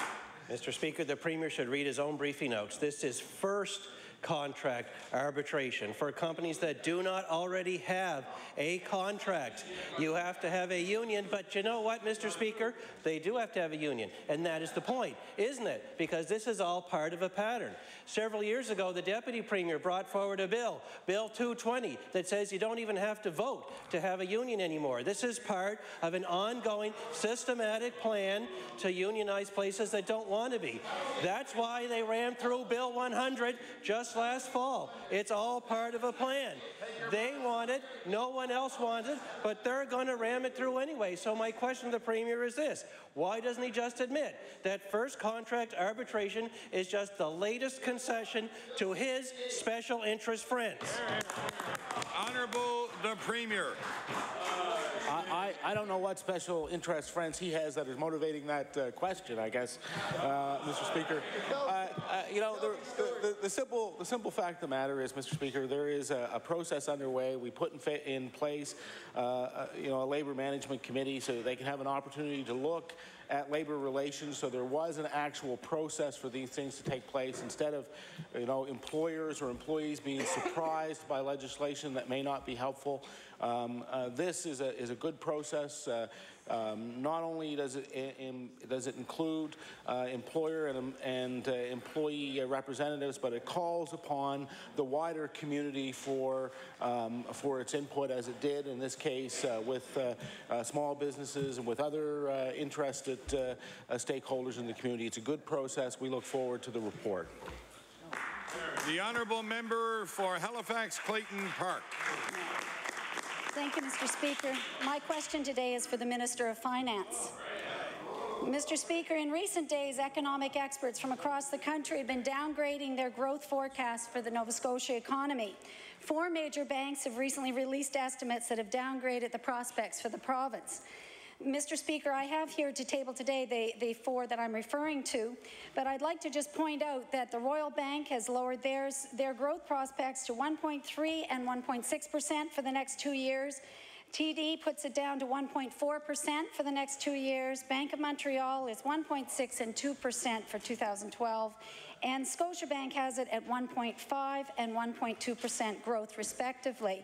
So my question to the Minister of Finance is the Minister going to revise the government's projections for economic growth downward from the current 1.9% to better reflect the updated economic facts? The Honourable Minister of Finance. Thank you, Mr. Speaker, for that question. Of course, the Department of Finance is looking very carefully at the international and national scene. Things are very volatile, Mr. Speaker. We know just in the last week, for example, we can have an apparent bond deal in Greece, which sends markets up, and then a couple of days later, with the announcement of a referendum, we have the markets heading in the other direction because of the fear that the bond deal is falling apart. And, you know, if people think that events in Greece have no impact here, they have a great impact here. They have an impact on bond markets. They have an impact on the rates at which we can borrow money. They have an impact on foreign exchange rates. In this very volatile environment, Mr. Speaker, we're watching things very carefully. And if we believe that an adjustment to our forecast is warranted, we will be making that adjustment at the time of the next forecast update, which is currently projected to be around the middle of December. The honourable member for Halifax Clayton Park on her first supplementary. Mr. Speaker, the Minister of Finance is refusing again to revise Nova Scotia's economic outlook, even though the major economists, research institutes, and indeed the federal government themselves are revising their targets. It seems to me that the Minister thinks he knows more than all of these experts, but that his continued refusal to heed their warnings puts the province at risk. Mr. Speaker, my question to the Minister is, why does the Minister continue to ignore the advice of experts, and when will he publicly release the true picture, more than or sooner than the mid-review or the next quarterly review? The Honourable Minister of Finance. Thank you, Mr. Speaker. Part of the process, of course, of formulating our forecast is looking at the full range of expert opinion, and frankly, not all the expert opinions are in yet. The federal government has not yet revised its forecast. They will be doing that as part of their next forecast update. Many of the provinces have not yet revised their forecast. They have a schedule that they follow about when what information they will look at, when they will revise the forecast. In the normal course, Mr. Speaker, our next forecast update will be around the middle of December, and that is when we will be indicating whether, given national and international conditions, whether a revision to our growth forecasts are warranted. The honourable member for Halifax Clayton Park on her final supplementary. Mr. Speaker, the reason I raise this today is that the sooner we face the reality and make sure that we have reasonable estimates, the sooner the government can respond and adjust their spending this year in order to make sure that they reach their targets. There's a reason to do it sooner rather than later. You know, burying your head in the sand doesn't help at the end of the day. And Mr. Speaker, the NDP promised to balance the books before they were elected, and when that didn't happen, they raised taxes. So my question to the minister today is, will the minister tell Nova Scotians yes or no if he'll be increasing taxes again this year in the face of lower economic growth in order to balance the books by 2013? The Honourable Minister of Finance. Thank you, Mr. Speaker. Mr. Speaker, when you are the Finance Minister for a provincial government, which is a participant in the bond markets, it is very important that information be very carefully considered and that information be evaluated and released in an orderly way, Mr. Speaker. We are doing exactly the same thing that every Liberal government has done before us and every Conservative government has done before us, Mr. Speaker. And I am surprised that the Liberal Party would be calling on us to make what you can only call a knee-jerk reaction in such a difficult and volatile environment. The Honourable Member for Halifax Clayton Park on a new question. It is a new question, Mr. Speaker, but it again is to the Minister of Finance.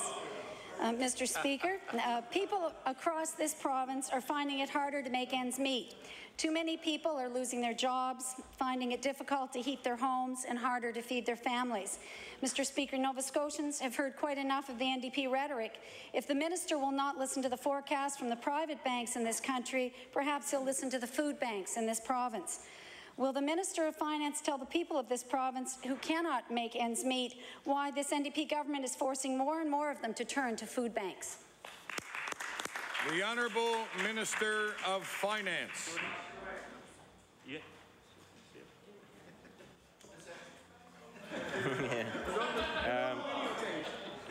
Thank you very much, Mr. Speaker.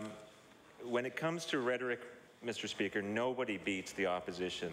Mr. Speaker.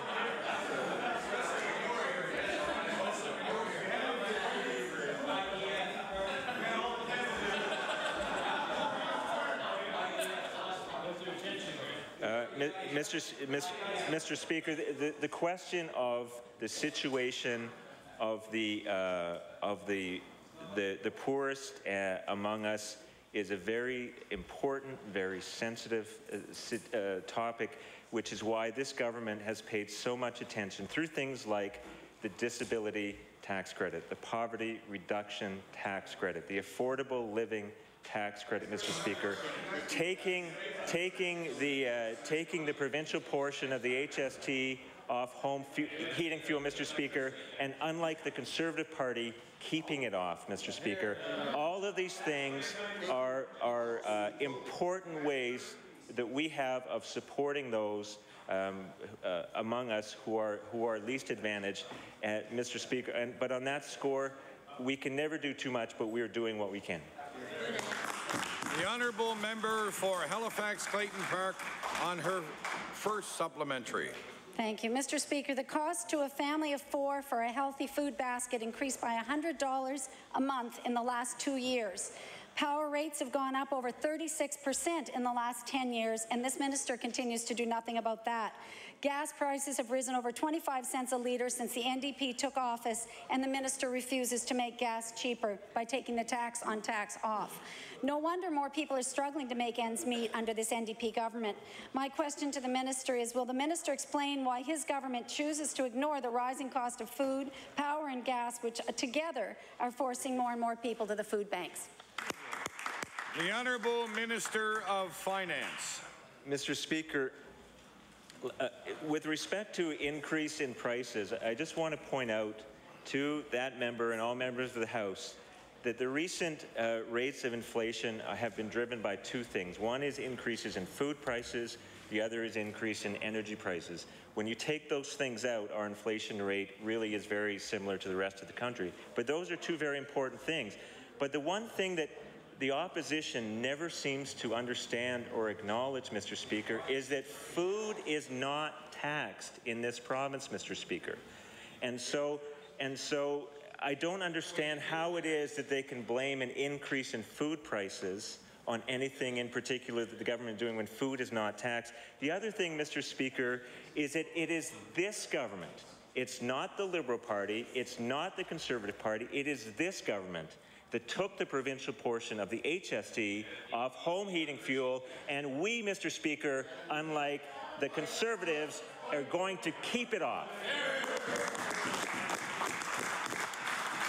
The honourable member for Halifax Clayton Park on her final supplementary. Thank you, Mr. Speaker. And I'd like to point out to the Minister of Finance that power costs affect every single store that sells food and sells items in this province, and transportation costs are significantly higher in this province because of a 15% HST. So that's hurting all of us.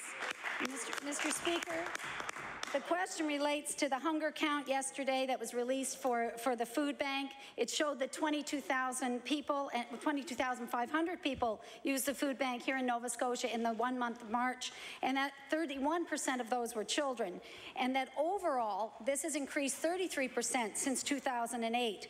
So, Mr. Speaker, I would like the Minister of Finance to take some responsibility for those rising costs that are affecting people and driving them into the rolls of the food bank numbers. Thank you. The Honourable Minister of Finance. Thank you, Mr. Speaker. Mr. Speaker, I think it's important to understand that the affordable living tax credit that this government instituted, the very purpose of that is to insulate people at the lowest end of the income scale from the effect of the sales tax, Mr. Speaker. So for people at that end of the income scale, Mr. Speaker, the affordable living tax credit makes them better off than they were before. And the other factor, Mr. Speaker, is that people at the very low end of the income scale rely on the work of the Department of Community Services, Mr. Speaker, and that is one of the very important places that our tax dollars go. It takes nearly $1 billion, Mr. Speaker, of tax revenue in order to support the poor and disabled in this province. And yet, what do we hear from the opposition, Mr. Speaker? The constant drumbeat to reduce revenue, Mr. Speaker. They can't have it both ways, Mr. Speaker. They can't demand the government reduce its revenue and yet not acknowledge that that very revenue supports the poor and disabled in this province, Mr. Speaker. They don't understand it, Mr. Speaker, but this government does.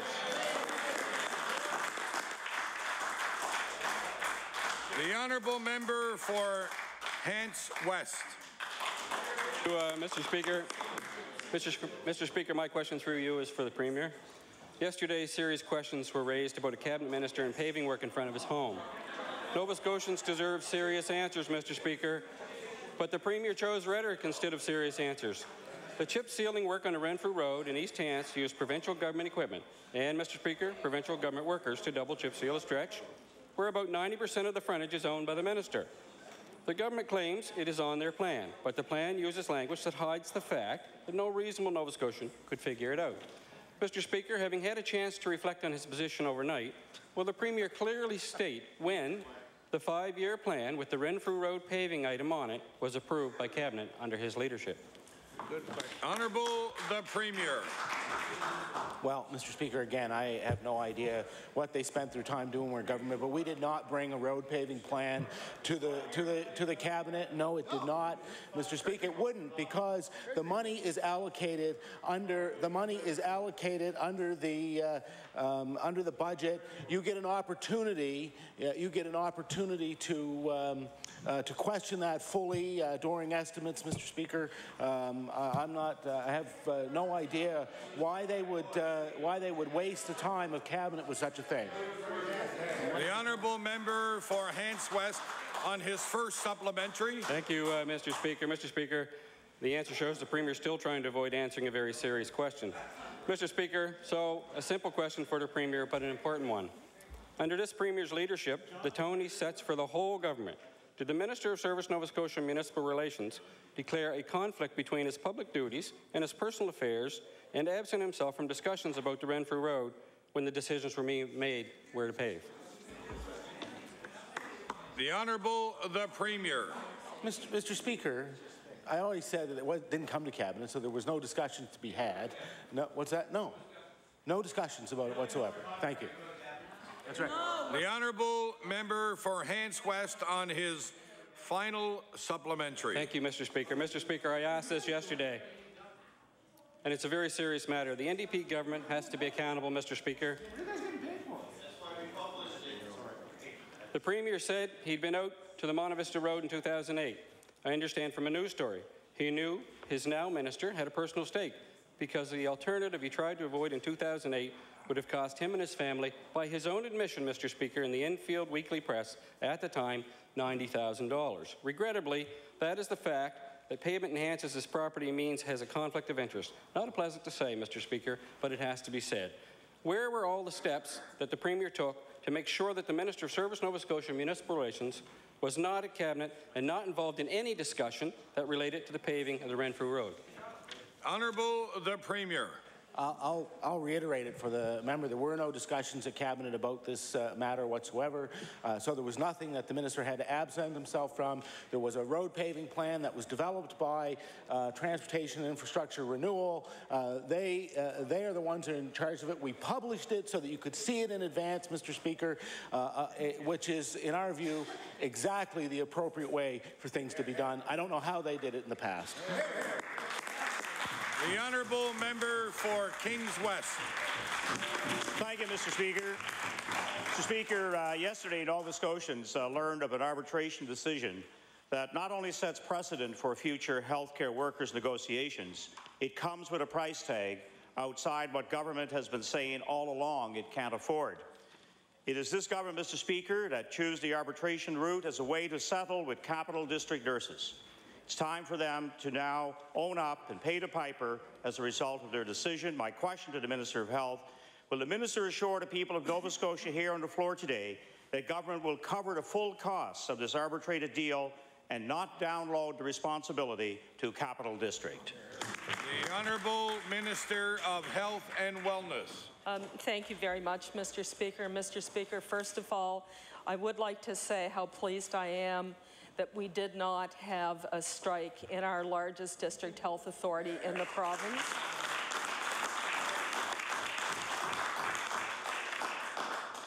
Mr. Speaker, I also indicated yesterday that I and this government will work with the Capital District Health Authority as we analyze the financial implications of implementing this decision.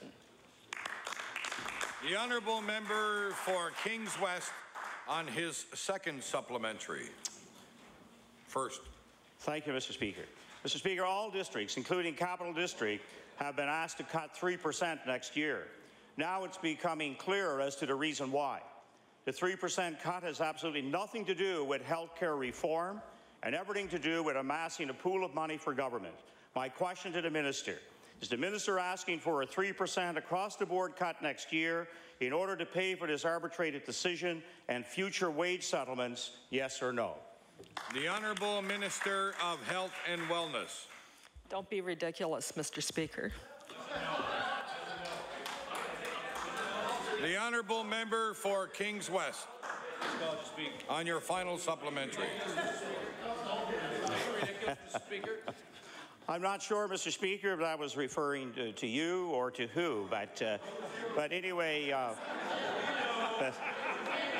well, we certainly know where health care is going, because yesterday when the minister referred to health in 1999 under the Liberal government, at least you could have orthopedic surgery within 126 days. Under this government, it's over 600 days, Mr. Speaker. Conservative estimates show an overall 3% budget cut for DHAs will yield savings of $47.7 million. Realistically, with inflation and with all other wage pressures, which for the time being are at 1%, this number is more likely in the $79.6 million range. My question to the minister: will the cut she is asking for truly reform the healthcare system, or simply pay for the arbitration decision and any future negotiated settlements? The Honourable Minister of Health and Wellness. Thank you very much, Mr. Speaker. Mr. Speaker, I think most members of this House realize that we're making great strides in changing and transforming our healthcare system into a much more effective healthcare system, more access to primary care. We're bringing the emergency room to the front yards of people's homes with EHS and the Restore program, Mr. Speaker. And Mr. Speaker, we're not leaving the healthcare system in the mess it was in the last time that party was in government, Mr. Speaker.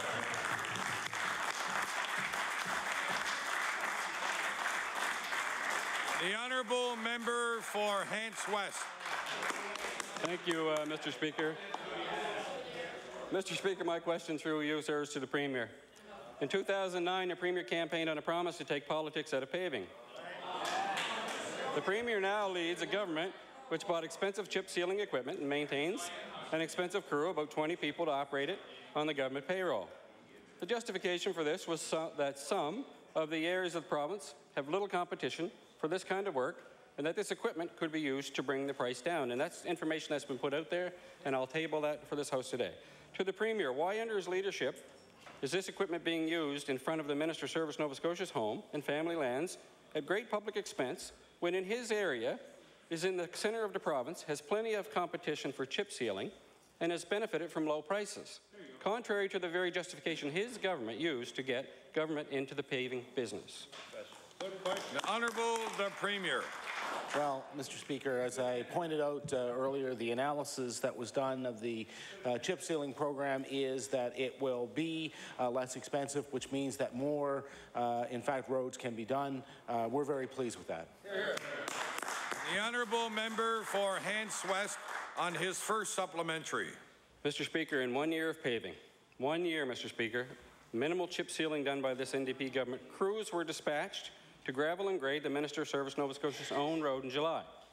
But, Mr. Speaker, do you know whose road got paved? And it was on the NDP priority list, Mr. Speaker. The very first to be paved, it was the Cove Road in Porters Lake, Mr. Speaker. Where does that lead? To the home of NDP MP and former provincial leader, Robert Chisholm. That was the NDP's first priority. Looking after their own, Mr. Speaker. And I'll table a photo of that, Mr. Speaker. I asked the Premier about his leadership. How does a government he leads, using expensive government equipment and a large crew of government workers paving the roads of prominent NDPers, his high priorities meet his commitment to get politics out of paving? You said it. Honourable the Premier.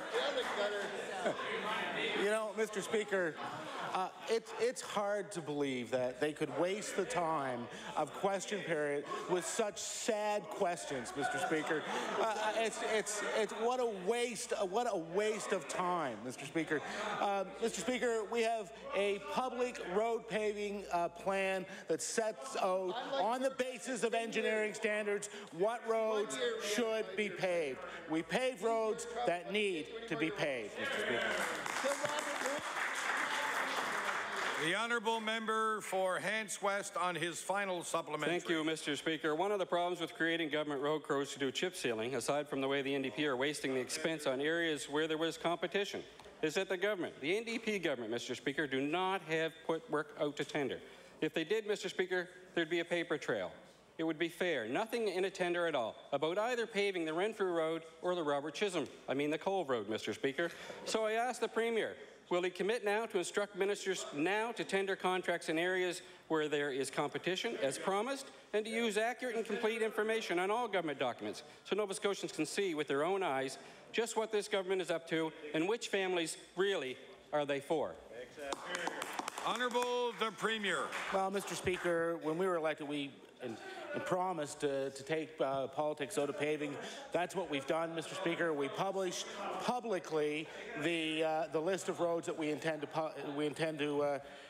pave. Unlike the Conservative Party, Mr. Speaker, and I want to table for you a story that ran during the 2009 election, in which the member for Hants West, who was campaigning at the time, said, "I've proven, given that they call me Check Porter, that I don't have to be in cabinet to deliver for my constituencies, Mr. Speaker. That's how they used to do it. Check Porter, Mr. Speaker."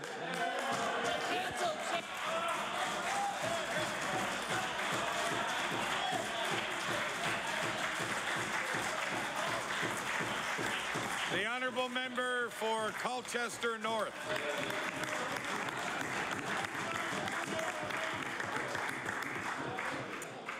Thank you, Mr. Speaker.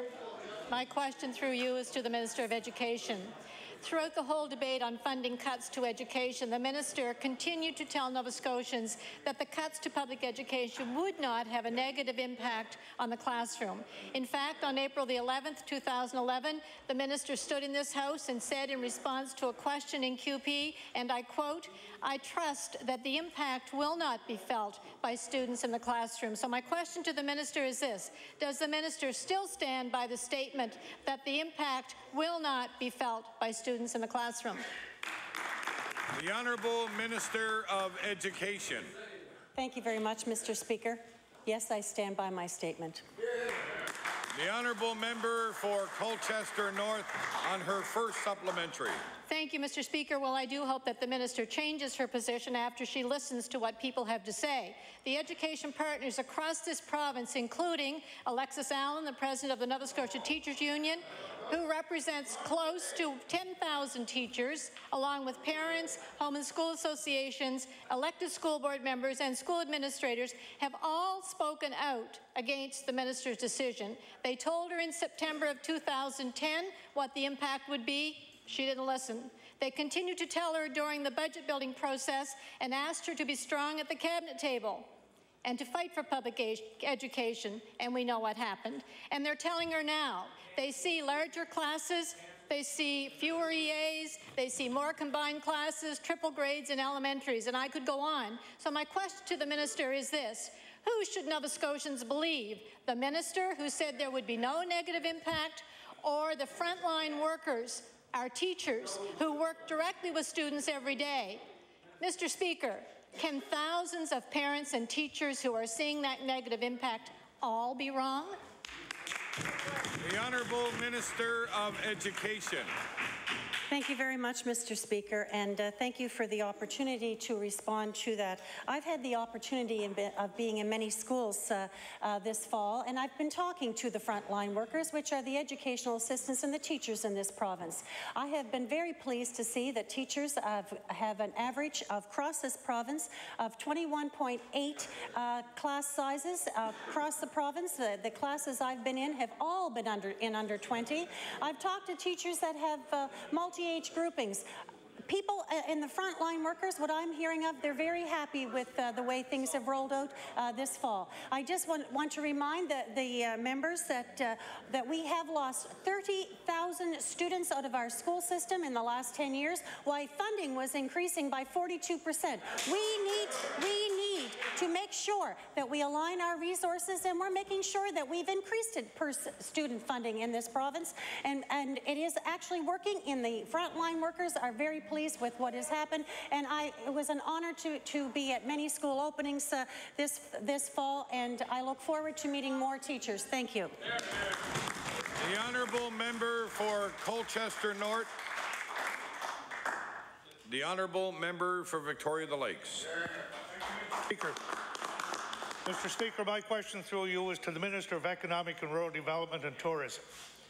Mr. Speaker, Celtic Lodge of Victoria County is billed as one of Cape Breton's most majestic properties and has been a source of pride for the local community since 1940.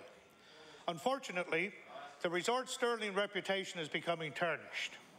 By the Minister's own admission in this House last May 3rd, there are many deficiencies in the province's signature resorts, a problem he said could be fixed with an investment of between $1 million and $22 million.